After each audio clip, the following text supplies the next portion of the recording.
Washing up and making beds are the sort of chores that most of us take for granted. But for the handicapped teenagers at this boarding school in Surrey, they are skills that need to be painstakingly learnt. Hatchford Park is just one of 27 boarding schools for the handicapped in London and the surrounding counties. They would be under threat if control of the schools were transferred to individual boroughs.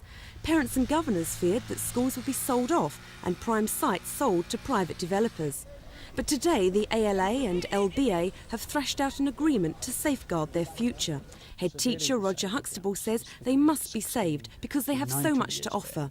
And we have a very heavy emphasis on development of independent skills. This can take the form of developing basic skills such as how to develop an independent lifestyle and to make decisions for yourself.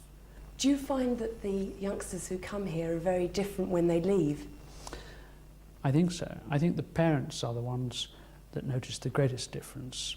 I think they develop much more confidence and maturity in a residential establishment such as Hatchford Park.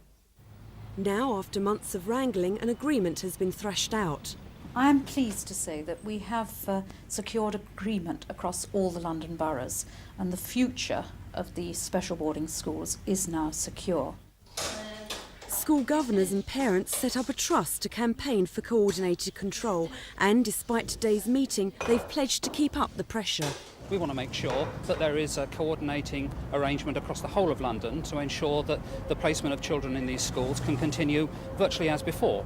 So we're very apprehensive about the future, but we think it'll probably work out given the strength of political will, which we're told occurred at today's meeting.